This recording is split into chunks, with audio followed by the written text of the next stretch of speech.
आज जरी आंतरराष्ट्रीय परिषद असली तरी मी माझं मनोगत शुद्ध मराठीतून व्यक्त करणार आहे. आणि हे मी कार्यक्रमाचं निमंत्रण स्वीकारताना सांगितलेलं होतं. त्याचं कारण कॉन्फरन्स 27 तारखेला घेतलेली. आज मराठी भाषा गौरव दिन आहे, उद्या राष्ट्रीय विज्ञान दिन आहे.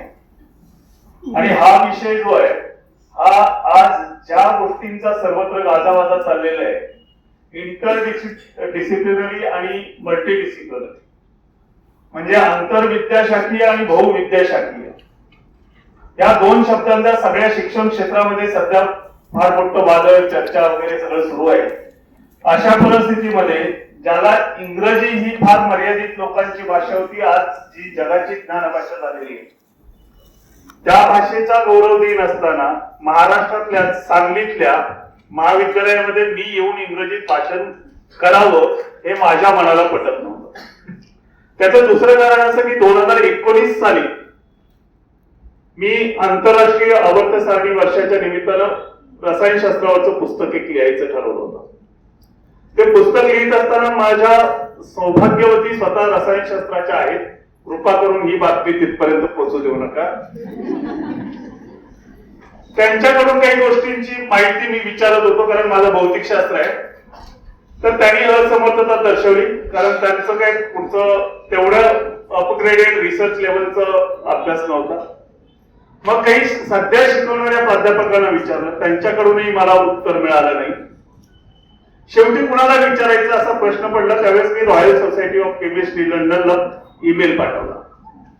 त्यांच्याकडून लगेचच उत्तर आलं की आपला ईमेल मिळालेला आहे आणि आपल्याला लवकरच आपल्या प्रश्नाचं उत्तर मिळेल. 48 तासामध्ये मला त्याचं उत्तर आलं. त्यांनी 48 पानाचा 1974चा संपूर्ण शोध निबंध स्कॅन करून पीडीएफ स्वरूपामध्ये मला पाठवला. त्यानंतर मला ज्या शंका पडायच्या पुस्तक लिहिताना त्यात मी त्यांना विचारायचो, ते मला उत्तर सांगायचे. शेवटी त्यांच्या डोक्याला हा माणूस काय एवढा आत्ताच विचारायला लागला. त्यांनी मला सरळ प्रश्न विचारला. मग मी त्यांना उत्तर एक करेक्टच दिलं की आंतरराष्ट्रीय आवर्त सारणी वर्ष आहे, त्यानिमित्तानं मी असं आमच्या भाषेमध्ये रिजनल लँग्वेज मध्ये पुस्तक लिहितोय. त्यांची लगेच ऑफर आली की हे पुस्तक तुम्ही इंग्रजीत लिहा. आणि माझा रिप्लाय होता, मी मराठीत लिहितो, हे पुस्तक तुम्हाला इंग्रजीत ट्रान्सलेट करायचं असेल तर कोणतेही शुल्क न आकारता त्याचे हक्क देण्यात येतील. हे प्रत्येक मराठी भाषिकांना जर जपायचा प्रयत्न केला तर लवकरच आपली मराठी भाषा ज्ञानभाषा होईल, प्रमाण भाषा होईल आणि जगभर आंतरराष्ट्रीय कॉन्फरन्स घेण्यासाठीची सुद्धा भाषा होईल.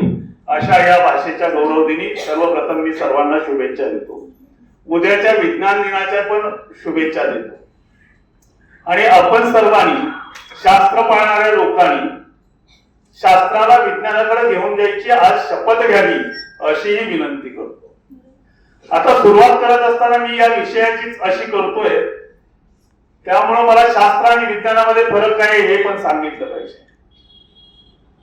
आपल्याकडे शास्त्र आणि विज्ञान साधारणपणे आपण एक मानतो, मात्र शास्त्र आणि विज्ञान या दोन गोष्टी वेगळ्या आहेत हे समजून घेण्याची गरज आहे. जरी त्याला इंग्रजी भाषेमध्ये एकच शब्द घेतला तरी लक्षात घ्या, इंग्रजी भाषेमध्ये एकच शब्द आहे, पण मराठी भाषेमध्ये शास्त्र आणि विज्ञान असे दोन शब्द आहेत आणि त्याचे अर्थ वेगळे आहेत. शास्त्र म्हणजे कोणत्याही विषयाची नियमावर आधारित केलेली मांडणी, त्याला आपण शास्त्र म्हटलं पाहिजे, म्हणतात. आता हे नियम जे असतात ते वेळ, काळ, व्यक्ती सापेक्ष असतात, स्थान सापेक्ष असतात. अशा कुठल्याही विषयाची जर मांडणी केलेली असेल जी नियमावर असेल तर त्याला शास्त्र म्हटलं पाहिजे. मग त्याच्यामध्ये भाषाशास्त्र येतं, राज्यशास्त्र येतं, अर्थशास्त्र येतं, सगळ्या विषयांच्या पुढे शास्त्र जोडलं जातं. मग विज्ञान काय आहे? विज्ञान म्हणजे नियमावर केलेली एखाद्या अशा विषयाची मांडणी की ज्या विषयातले नियम हे स्थळ, काळ, व्यक्ती सापेक्ष नसतात.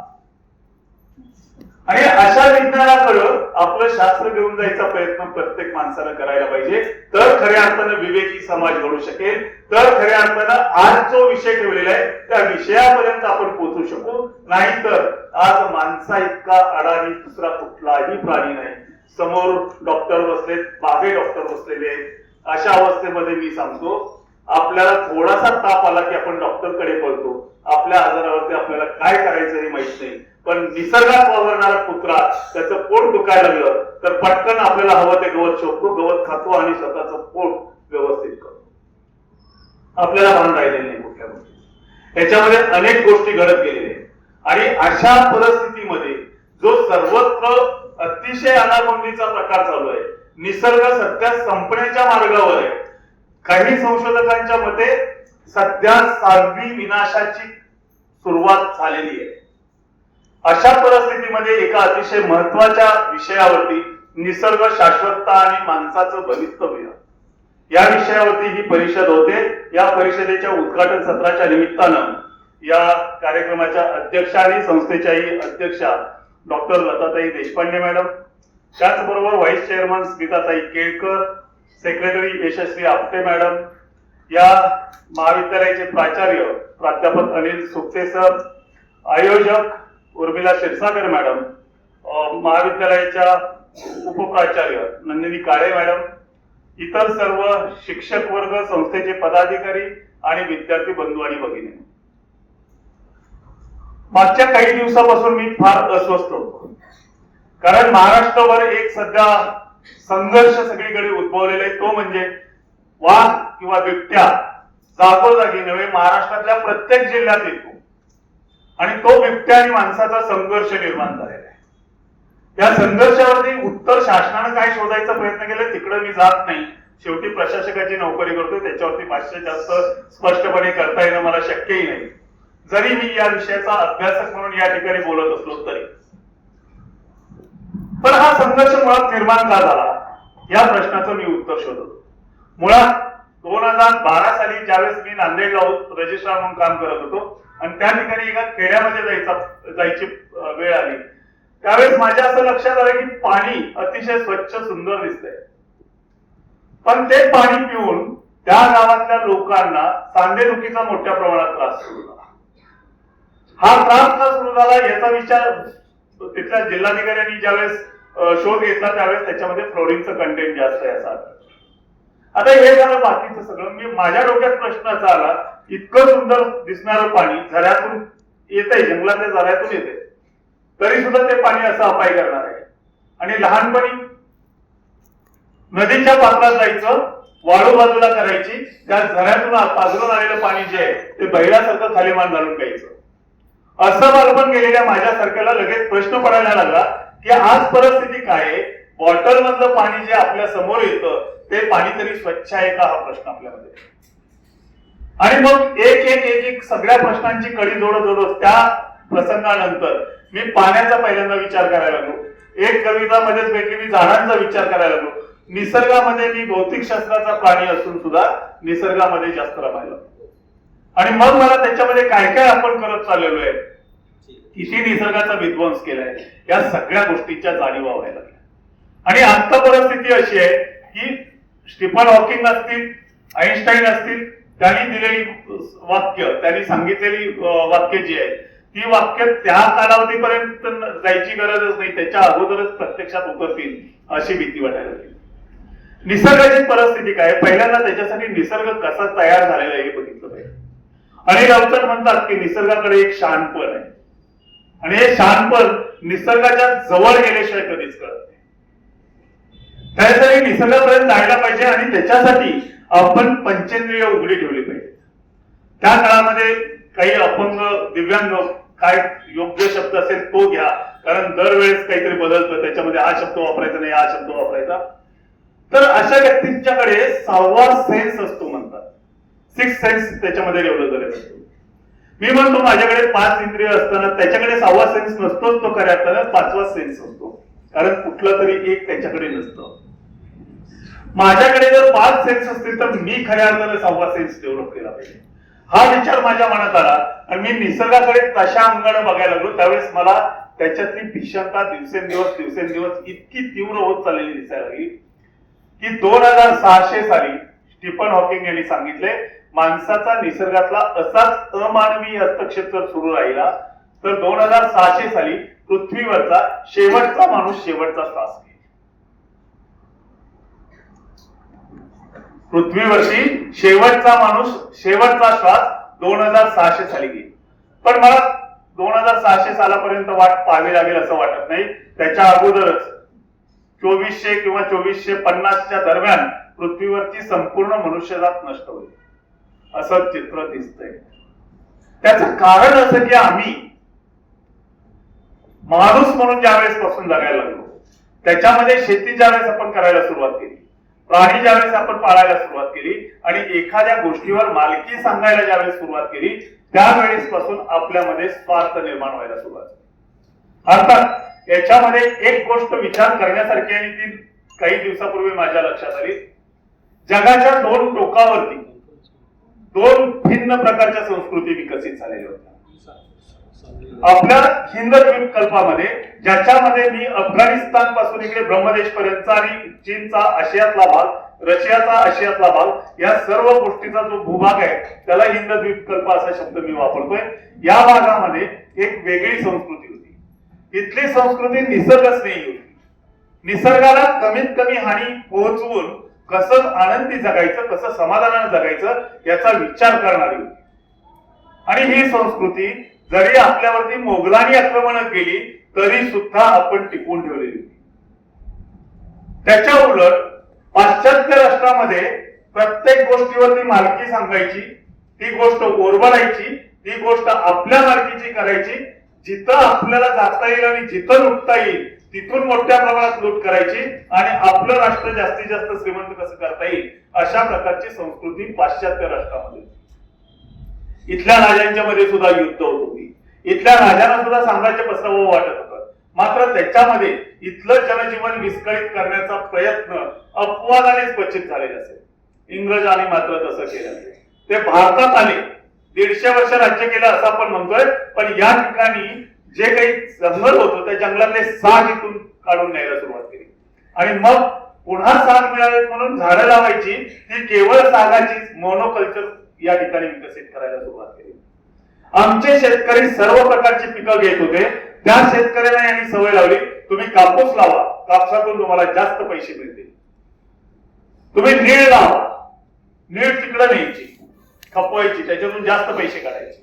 तुम्ही कॉफी लावा, चहा लावा. नगदी पिकांची सोय इथल्या शेतकऱ्यांना लावली आणि इथली मूळ शेती पद्धती विस्कळीत करून टाकली. शेती पद्धती विस्कळीत झाली, त्याच्या बरोबर आमची अन्नधान्य व्यवस्थापन व्यवस्था सुद्धा विस्कळीत करून टाकली. आणि मग हळूहळू जी पाश्चात्य राष्ट्र संस्कृती होती स्वार्थाची, ती संस्कृती इथं सुद्धा रुजायला लागली आणि 150 वर्ष, 15 वर्षाची एक पिढी म्हटलं तर 10 पिढ्यामध्ये ही जी आपल्यावरती रुजलेली संस्कृती आहे, ती संस्कृती अनेकांच्या घरामध्ये वेगळ्या अर्थानं भांडणाची, काही उरलेल्या लोकांच्या मध्ये वेगळ्या अर्थानं भांडणाची परिस्थिती निर्माण करते. काही लोकांच्या घरामध्ये कसं, तुम्ही पैसे साठवून 3 BHKच्या ऐवजी 4 BHKचा प्लॉट घ्यायला पाहिजे असं मागणी होते. मग तू पैसे वाचव, मी पैसे वाचवतो आणि 4 BHKचा फ्लॅट. काही घरामध्ये नवरा सांगतो काय गरज आहे, किंवा बायको सांगते आपल्याला काय गरज आहे, मुलगा शिकायला बाहेर जाणार आहे, मुलगीचं लग्न होऊन दुसरीकडे जाणार आहे, 2 BHKचा फ्लॅट आहे तेवढा पुरेसा झाला, किंवा घर आहे तेवढं पुरेसं झालं. एक पार्टी ऐकायला तयार नसली की तिथं कॉन्फ्लिक्ट निर्माण व्हायला सुरुवात होते. आणि ज्यांच्याकडे भरपूर पैसा आहे ती लोक जाताना वर घेऊन जाणार आहेत की मला माहित नाही. मी उद्योग समूहाचंही नाव घेत नाही, व्यक्तीचंही नाव घेत नाही, त्या बंगल्याचंही नाव घेत नाही. 3,000 खोल्यांची घरं बांधत आहेत. आता घरातल्या सौभाग्यवतीला गृहलक्ष्मी म्हणतात म्हणे, तिचे पाय जर 3,000 उंबऱ्याला लागले का याचं कोणीतरी संशोधन करण्याची गरज आहे. असा निसर्गामध्ये माणसाचा जो हस्तक्षेप वाढत चाललेला आहे त्याचं चित्र इतकं भयानक झालेलं आहे. आता त्याविषयी कुणीच चर्चा करत नाही. मात्र व्याघ्र किंवा बिबट्या आणि माणसाचा संघर्ष सुरू झाल्यानंतर मी ज्यावेळेस याच्या खोलात जायचा प्रयत्न केला त्यावेळेस मला एक नवीन टर्म सापडली, ती म्हणजे आज जंगलच प्रदूषित झाले. आणि त्यामुळे जंगल प्रदूषण हा शब्द मी अधोरेखित करतो. त्याच्यावरती मी 10 व्हिडिओ सुद्धा केलेले आहेत. ज्यांना याच्यात खरंच खूप खोलात जायचं असेल त्यांनी ते बघावं. मला 30 मिनिटाचा वेळ दिलेला आहे. विषय इतका मोठा आहे की त्याच्यावरती बोलेल तितकं थोडं आहे. आता याच्यामध्ये काय झालेलं आहे की आपण जंगलांची हानी केली, शेतीसाठी केली, अन्य गोष्टीसाठी केली, त्याची यादी सांगण्यात जायची म्हटलं तरी एक अर्धा तास लागेल, इतकी मोठी यादी. मात्र जंगलाचं प्रमाण घटलं. जंगलाचं प्रमाण घटलं त्याच्याबरोबर जंगली प्राण्यांचं प्रमाण सुद्धा घटलेलं आहे. आणि जंगली प्राण्यांचं प्रमाण घटल्यानंतर त्या जंगलामध्ये राहू शकतील इतकी जंगलं आजही अस्तित्वात आहेत. मात्र जंगलात जंगली प्राणी राहत नाही. त्याचं कारण असं आहे की माणसामध्ये सगळ्याच प्रकारचा स्वार्थ जो शिरलेला आहे. माणसाची बदललेली भूमिका जी आहे ती भूमिका आपल्या विनाशाला, निसर्गाच्या विनाशाला कारणीभूत करते. आणि माणूस हा सुद्धा निसर्गाचाच एक घटक असल्यामुळं पर्यायानं त्याच्यातून माणसाचा विनाश होणार आहे. मात्र आपणच आपल्यासाठी भस्मासूर निर्माण करतोय, त्याचं भान आज माणसाला नाही. 3000 खोल्यांचं घर कशासाठी लागतं हा त्या चौकोनी असलेल्या कुटुंबाला कोणीतरी प्रश्न विचारण्याची गरज कोणीच विचारत नाही. आपल्या कुटुंबात तरी 4 माणसं असताना, सध्या 2 BHKचं घर असताना आणखी 3 BHK 4 BHK ची गरज काय आहे? 2-2, 3-3 घरं घेण्याची गरज काय आहे? हा प्रश्न कुणाकडे पडत नाही. आज सकाळी आल्यापासूनच्या इथल्या साध्या साध्या गोष्टीतल्या मी काही गोष्टी बोलतो. इथं आल्यापासूनच्या प्लास्टिक बॉटल आवश्यकता नसताना आपण वापरतो. एक आरोचा प्लांट भरला, काचेच्या किंवा स्टीलच्या भांड्यातून पाणी सगळ्यांना सर्व केलं आणि खात्रीने सांगितलं आमच्याकडचं पाणी शुद्धच आहे, तर कुठलाही पाहुणा बाटलीचा आग्रह करणार नाही. त्यानंतर रिबन आपण त्या ठिकाणी उद्घाटनाच्या ठिकाणी मी सजेस्ट करत असतो. पुढच्या वेळेस मला 100% खात्री आहे या कॉलेजमध्ये ती शिस्त आणि संस्कृती आहे. कारण मी आज पहिल्यांदा या कॉलेजमध्ये आलेलो नाही, तर अनेकदा आलेलो आहे. म्हणजे ज्या वेळेस एखादी गोष्ट सांगितली त्याचं पुढच्या वेळेस निश्चितपणे अनुपालन होतं. जर ती गोष्ट योग्य असेल तर मला खात्री आहे त्याच्यामुळं ही गोष्ट पुढच्या वेळेस होईल. उद्घाटन करताना आपण रिबन कापली. रिबन कापण्याची काहीच गरज नाही. मुलीचंही तिथं सगळ्यांनी त्यांना रिबनचं फार छान फुल बांधता येतं. ते फुल बांधावं, प्राचार्याने एका बाजूला पकडावं आणि आलेल्या पाहुण्याने एका बाजूला पकडावं, त्या रिबनचं फुल सोडावं, उद्घाटन झालं. पुढच्या वेळेस तीच रिबन वापर. आज नाही केलं. प्लास्टिकची वस्तूच या ठिकाणी कशी येणार नाही याचा विचार केला, पण तसं होताना दिसत नाही. त्याचं सगळ्यात महत्वाचं कारण म्हणजे आज आम्ही मानसिक दृष्ट्या आणि वैचारिक दृष्ट्या दिवाळखोरीत निघालेलो आहोत.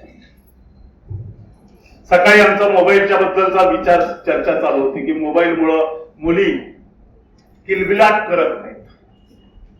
मुलींचं सोडून द्यावं ताई, मुलींचं सोडून द्या. तुमच्या बरोबरच्या तुमच्या मैत्रिणी जे आहेत त्याच 5-25 जणींना घेऊन तुम्ही एखाद्या अतिशय चांगल्या एका पर्यटन स्थळाला घेऊन जावा. तिथं गेले की नाही त्यांच्यातल्या निम्म्या जणी मोबाईल काढतात आणि सेल्फी काढायला सुरुवात. बरं, सेल्फी काढून गप्प बसत नाही. लताताई वयानं वाढलेल्या असल्या तरी मनानं तरुण आहे त्याची मला खात्री असल्यामुळे मी पुढचं बोलतोय. त्यांच्या मैत्रिणी सुद्धा तशाच असणार आहे. तर तिथं गेल्यानंतर मोबाईल काढतो, मोबाईलवरती सेल्फी काढतो. सेल्फी काढून आपण थांबतोय का? नाही. आपल्या सोशल मीडिया प्लॅटफॉर्मला टाकतो. सोशल मीडिया प्लॅटफॉर्मला टाकून आपण थांबतो का? नाही. 5-10 मिनिटं गेली की आपण त्याच्यावर लाईक किती आले आणि कॉमेंट किती आले हे बघतो. महिला असतील तर शेजारीनं तो बघितलाय का नाही हे बघतो. मुली असल्या तर मित्रानं किंवा मैत्रिणीनं ते बघितलंय का नाही बघतो. नसेल बघितला तर आणखी 5 मिनिटांनी आपल्या डोक्यात विचार यायला सुरुवात होते, मी एवढ्या चांगल्या ठिकाणी आलोय, एवढे चांगले फोटो टाकलेत, एवढा कुठल्या कामात बिझी झालाय, अजून हा फोटो बघायला त्याला कॉमेंट करायला वेळ नाही मिळाला. नवऱ्यानं बघावं असं वाटत असेल आणि एखाद्या नवऱ्यानं बायकोनं टाकलेली अशी पोस्ट बघितली नाही तर त्याची काही खरी असेल. हे आपल्या मानसिकतेचं प्रतीक आहे. मग आपण ते सौंदर्य स्थळ, पर्यटन स्थळ बघायला तिथं गेलोय, त्याचा अभ्यास करायला गेलोय का आपण त्या ठिकाणी गेलोय हे जगाला सांगायला गेलोय? अशा प्रकारची मानसिकता आहे. दुसरी गोष्ट म्हणजे आपल्या शेजाऱ्याने किंवा शेजाऱ्यांनी एखादी गोष्ट घेतली तर आपल्याकडे ती असलीच पाहिजे असा अर्थ असणार आहे. आपण आपल्या मुलांना नाही म्हणायची सवयच कधी लागू देत नाही. अशा परिस्थितीमध्ये ती मुलं आणखी हट्ट करत जातात, आणखी हट्ट करत जातात आणि त्यांचे हट्ट पुरवण्यामध्ये आपण मशगूल असतो. कारण घरात 1 किंवा 2 एवढेच असतात. आमच्यासारख्या 8-8 जणांची पलटण नसायची. त्याच्यामध्ये एखाद्याला मागितलं तर त्याला सांगितलं जायचं दसऱ्याला घेऊ, दसऱ्याला मागितली तर सांगायचे दिवाळीला घेऊ, दिवाळीच्या वेळेस पाडव्याचा व्हायचा असायचा. पण 3-4 महिने नकार दिल्याशिवाय कुठली गोष्ट मिळत नव्हती. घ्यायची ऐपत असली तरी आज आमच्यामध्ये नाही म्हणायचं धाडस राहिलेलं नाही, कारण आपण 1 किंवा 2 असलेल्या दिवटा आणि दिवटीला तळहातावरच्या फोडासारखं जपायचं पाहिजे. ह्या सगळ्या मानसिकता आहेत. या मानसिकतेतून मला जास्त पैसे मिळाले पाहिजेत असा स्वार्थ प्रत्येकाच्या मनात, इंग्रजांनी केलेले संस्कार आणि बदललेली समाज व्यवस्था याच्यातून आले आणि ते किती वाढत गेले याच्यासाठी छोटी गोष्ट नॅरेट करून सांगतो. 3 पिढ्यांची गोष्ट असली तरी 3 मिनिटात सांगतो. इंग्रजांच्या काळामध्येच हे संस्कार ज्यावेळेस रुजायला लागलेले होते त्यावेळेस एका खेड्यातले 3 तरुण शेजारच्या गावात कीर्तनाला गेले. तिथल्या धर्मगुरूंनी खूप छान उपदेश केला. उपदेश करताना सांगितलं, तुम्हाला जे सगळं मिळतं ते सगळं तुमचंच नसतं, त्यातला काही वाटा देवाचा असतो. तो रंजल्या गांजण्यासाठी खर्च करा म्हणजे तो देवापर्यंत पोहोचतो. त्यातला एक वाटा काढून ठेवला. हे 3 तरुण रात्री 10-11च्या दरम्यान कधीतरी ते कीर्तन संपतं, परत यायला निघतात. परत येत असताना रस्त्यात कडेनं चालणाऱ्याचा पाय ठेचकाळतो, खणखण आवाज येतो. त्या काळातलं सोनं होतं. आवाजावरून ते ओळखतात त्या पिशवीत सोनं. उचलून बघतात, पिशवीचं कापड बाजूला करतात. आपल्या सोन्याचा लख प्रकाश पडतो रात्री सुद्धा. त्या काळचं सोनं परत बांधतो, घेऊन जायला लागतात. जाताना तिघांमध्ये चर्चा सुरू होते. आपण 3 आलो म्हणून पिशवी सापडली. पहिला म्हणतो बरोबर आहे, दुसरा म्हणतो लगेच ही सोनं आपण तिघांनी वाटून घेतलं पाहिजे. हो बरोबर आहे. तिसरा म्हणतो आत्ताच महाराजांनी सांगितलं की त्यातला 1 वाटा देवाचा असतो, तो काढला पाहिजे. ते तिघही त्याच्यावरती एकमत होतात. मग घरापर्यंत येतात. घराच्या जवळ आल्यानंतर म्हणतात त्याच्यातला देवाचा वाटा काढायचा कसा. लगेच हा बायकोला हात मारतो. बायको येते, तिला सांगितलं तसं बांगडी दे. 3 जण कडेला बसतात, मोरा हातात घेतात, वर फेकतात. त्या बांगडीच्या आत पडलेल्या देवाचा वाटा म्हणून बाजूला काढायच्या, बाहेर पडलेल्या तिघांनी वाटून घ्यायच्या ठरतं. त्याच्याप्रमाणे ते करतात. नेक्स्ट जनरेशन असंच घडतं. गावाजवळ येतात, देवाचा वाटा कसा काढायचा, कोतवालाला हात मारली जाते. कोतवालाला सांगितलं जातं गावाभोवती रिंगण मार. बाकीच्या लोकांना कळत नाही रिंगण कशासाठी. पण अरे सोपं आहे, आपण उभं राहायचं, सगळ्या मोरावर उधळायच्या, त्या रिंगणाच्या बाहेर पडलेल्या देवाच्या आत पडलेल्या आपल्या. 3रं जनरेशन जे आता त्याची प्रतिबिंब दिसत आहेत त्या जनरेशनच्या बाबतीत अशाच मोरा सापडतात. अंगणात येईपर्यंत पण त्या देवाचा वाटा कसा काढायचा लक्षात येत नाही. ते शेवटी म्हणतो, अरे येड्यानो, आपण मोरा घ्यायच्या, वर उधळायच्या. म्हणलो पण देवाचा वाटा कसा काढायचा. तो म्हणला देव कुठं असतो, देवाला पाहिजे तेवढ्या मोहरा काढून घेईल, खाली पडलेल्या सगळ्या आपल्या ही परिस्थिती आपली आहे. त्याच्यात अपवाद आहेत नाही मी म्हणत नाही, चांगली लोक आहेत नाही मी म्हणत नाही, पण आपल्या प्रत्येकालाच काही ना काहीतरी मोठं लाभ पाहिजे, काही ना काहीतरी मोठं आपल्याकडं असलं पाहिजे की ज्याच्यामुळे आपली प्रतिष्ठा वाढेल. अशा चुकीच्या प्रतिष्ठेखाली आपण आज वापरतो. जगाला आपण श्रीमंत आहोत, किती रुबाबदार आहोत, आपण किती चांगलं जीवन जगतोय हे दाखवण्यासाठी आपण जगतोय. खरंच आपण आनंदी जगतोय का, हा ज्याचे त्याने आपल्या मनाला प्रश्न विचारायचा.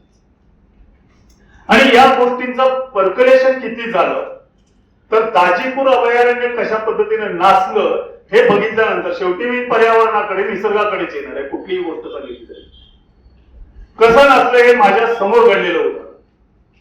कोल्हापूर जिल्ह्यातलेच एक बळाव व्यक्तिमत्व पुण्याला जात होते, सहकुटुंब जात होते. खेड शिवापूरच्या तिथं गेल्यानंतर त्यांनी सौभाग्यवतीने सांगितलं, बाहेर बघ किती छान फुलं फुलले. सप्टेंबरचा महिना होता. बाहेर फुललेली सगळी पिवळी फुलं बघितल्यानंतर त्या म्हणल्या, अहो खरंच किती छान फुलं दिसत आहेत. फुलांनी मन प्रसन्न झालेलं होतं. ते दोघं परत आले. परत आल्यानंतर पुढच्या महिन्यामध्ये ते दाजीपूरकडे निघाले. दाजीपूरकडे निघाल्यानंतर ह्यांनी काय म्हणायच्या अगोदर सौभाग्यवतीच लक्ष बाहेर गेलं. त्याने बाहेर बघितलं, म्हणलं काय हो, पुण्याला जाताना इतका सुंदर निसर्ग फुललेला, इतकी छान फुलं फुललेली आणि इकडे काही फुलंच नाही. बडं व्यक्तिमत्व होतं. त्याने लगेच पुण्याच्या जिल्ह्यातल्या त्या विभागाच्या प्रमुखाला फोन केला, सांगितलं त्या खेड शिवापूर पासून पुण्यापर्यंत जेवढी ती फुलं फुललेली दिसतात की नाही त्याच्या बिया गोळा करायच्या ना पाठवून द्यायच्या. एक पोतभर बिया आणल्या आणि त्या दाजीपूरच्या रस्त्यावर फेकल्या. त्या दाजीपूरच्या रस्त्यावर फेकलेल्या बियांच्यामुळे आता त्याच फुलांचं सगळीकडे साम्राज्य निर्माण झालंय.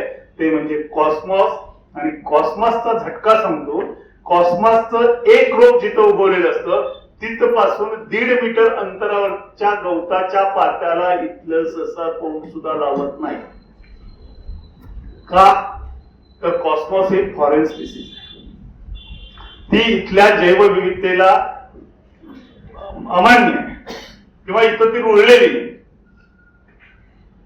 त्याच पद्धतीनं कॉस्मॉस प्रमाणेच मेक्सिकन सनफ्लॉवर ही आणखी एक व्हरायटी आलेली आहे. रानमोडी हा तिसरा प्रकार आलेला आहे. आता रानमोडी नॅचरली पसरत चालली, धान्यातून आलेले ते तण आहे, पण बाकीच्या ज्या या दोन तृणवर्गीय वनस्पती आहेत त्यांची फुलं छान दिसतात म्हणून जागोजागी ती लावली जातात आणि त्याचा परिणाम इथल्या जैवविविधतेवर झाला. आता जर एक कॉस्मॉसचं रोप असलेल्या ठिकाणापासून 1.5 मीटर अंतरावरचं जमिनीलगत असणारं गवत जर ससा खात नसेल तर वरच्या गवताला हरिण कोण कसं लावेल? कारण वरती तर वास उग्रपणाने येत असतो. तो हरण ते गवत खाणार नाही. हरण गवत खाणार नाही म्हणल्यानंतर कुठं सरकणार? गावाकडे जाणार, शेतातल्या पिकावर डल्ला मारणार. हरणाला खाणारा बिबट्या कुठं जाणार मग? आणि आम्ही इकडं त्यांच्यासाठी शेळ्याची व्यवस्था करतो. हा सगळा गुंतागुंतीचा प्रकार आहे आणि निसर्गातल्या घडामोडी ज्या असतात त्या इतक्या विलंबाने लक्षात येतात. आणखी एक उदाहरण सांगतो जे पर्यावरणाशीच रिलेटेड आहे. 2016 साली शास्त्रज्ञांच्या असं लक्षात आलं की पृथ्वीचा अक्ष आणखी काही अंशांनी कललेला आहे. हा का कललेला आहे? 2016 साली लक्षात आल्यानंतर 2020 पर्यंत याच्यावरती संशोधन झालं आणि संशोधकांच्या असं लक्षात आलं की बोरवेल मधून भारत आणि उत्तर अमेरिका या 2 राष्ट्रांमध्ये जे पाणी उपसलं आणि ज्या पाण्याचं पुनर्भरण झालं नाही त्या पाण्याचं वस्तुमान 7180 गिगाटन इतकं आहे. त्याच्यामुळे पृथ्वीचा गुरुत्वीय मध्य बदलला आणि तो गुरुत्वीय मध्य बदलल्यामुळे पृथ्वीचा अक्ष सुद्धा कललेला आहे. इतकी भीषण परिस्थिती आता होते. आता हे अक्ष बदलला म्हणून सांगलीतल्या माणसाला त्याचा बदल काही जाणवत नाही, मात्र त्याच्यामुळे शीत कटिबंधातले शेकडो किलोमीटर समशीतोष्ण कटिबंधातले उष्ण कटिबंधात गेले आणि त्याच्या उलट बाजूला तसाच परिणाम झाला. त्याचा सूक्ष्म जीवावरती, पक्ष्यावरती आणि प्राण्यांच्यावरती मोठा परिणाम झाला. पक्ष्यांचं आकारमान घटलेलं आहे तर पक्ष्यांचे पंख लांबलेले. ह्या सगळ्या गोष्टी ज्या आहेत त्या सगळ्या गोष्टी सामान्य माणसापर्यंत नेण्याचं काम विज्ञान प्रसारकांचं आणि संशोधकाचं आहे. तिथं फार मोठ्या प्रमाणामध्ये उणीव राहिल्यामुळं, फार मोठा गॅप राहिल्यामुळं या गोष्टी सर्वसामान्यांच्या पर्यंत पोहोचत नाहीत आणि आपण केवळ आपलं जीवन सुखकर कसं होईल, आपल्याला कमीत कमी त्रास कसा होईल याच एका गोष्टीच्या पाठीमागे लागून आपण सगळ्या गोष्टी करत चाललेलो आहे, ज्याच्यामुळे शाश्वतता कुठेच पाहायला मिळत नाही. शाश्वत विकास हा शब्द जरी वापरला तरी माझ्या अंगावरती काटा येतो, कारण त्याच्यातून विनाशाचीच बीजं दिसत आहेत. शाश्वत विकासच जर बघायचा असेल तर छत्रपती शिवाजी महाराजांच्या एका आज्ञापत्राकडे बघितलं. माझ्या दृष्टीने छत्रपती शिवाजी महाराज शाश्वत विकास कसा असावा याचे आद्यप्रणेते म्हणायला पाहिजे. त्या काळाचा विकास म्हणजे काय होतं? आपलं राज्य भक्कम करणं, आपलं राज्य सुरक्षित करणं.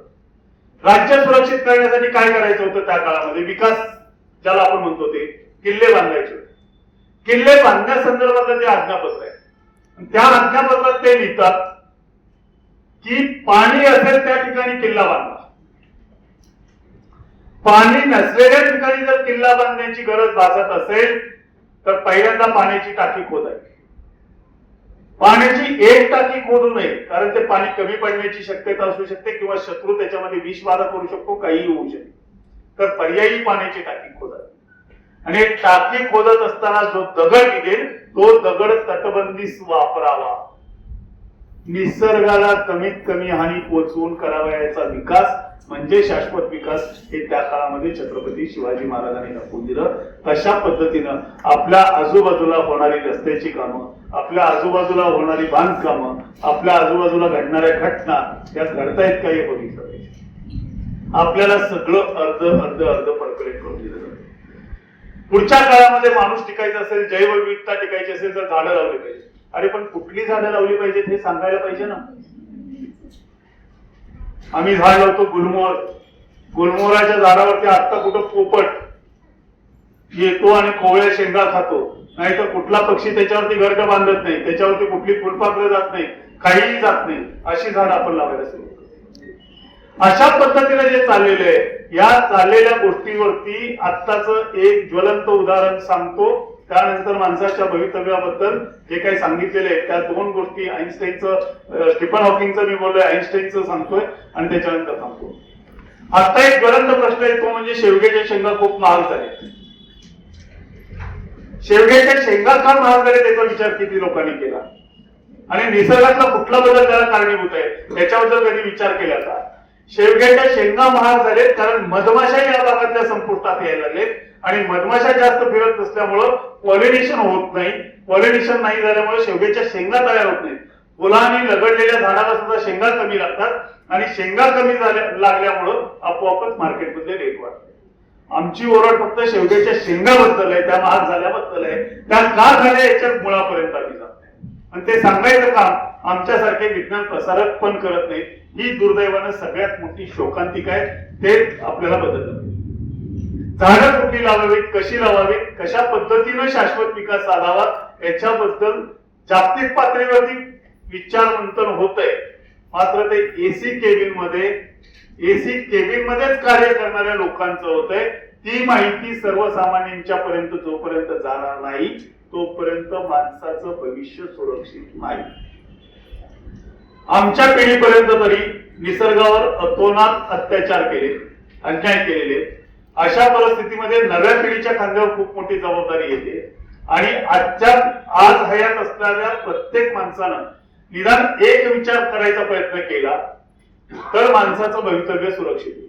मधमाशामुळे शेवग्याच्या शेंगा महाग झाले हे सांगत असतानाच आईन्स्टाईनने त्याच्याबद्दल म्हटलेलं आहे, जगातली शेवटची मधमाशी संपल्यानंतर केवळ 4 वर्षामध्ये पृथ्वीवरची मनुष्यजात नष्ट होईल. अल्बर्ट आईन्स्टाईनचं वाक्य आहे, ते माझं नाही. आणि ती परिस्थिती शेवग्याच्या शेंगावरून सध्या आपण अनुभवतो. तर याच्यासाठी काय केलं पाहिजे माणसाचं भविष्य सुरक्षित ठेवण्यासाठी? ते एक साधं सोपं लक्षात घेतलं पाहिजे. ते पण एका इंग्रजी लेखकाचं संदीप कर्णी मला वाटतं त्यांनी त्यांच्या पुस्तकामध्ये लिहिलेला पॅराग्राफ आहे. तो पॅराग्राफ फक्त मी सांगून थांबणार. काय म्हणतात ते त्या परदेशी विचारवंताचं त्यांनी त्यांच्या भाषेत म्हणलेलं मी सांगतो मराठीचं. ते म्हणतात, मी जन्मलो त्यावेळेस हे जग खूप सुंदर होतं. मी खटाळ होतो, खायचो नाही आई भरवत असला. मग आई मला सांगायची एक घास चिवचा एक घास गाऊचा. त्या पक्ष्यांचं माझं कुठलंच प्रेमाचं नातं नव्हतं.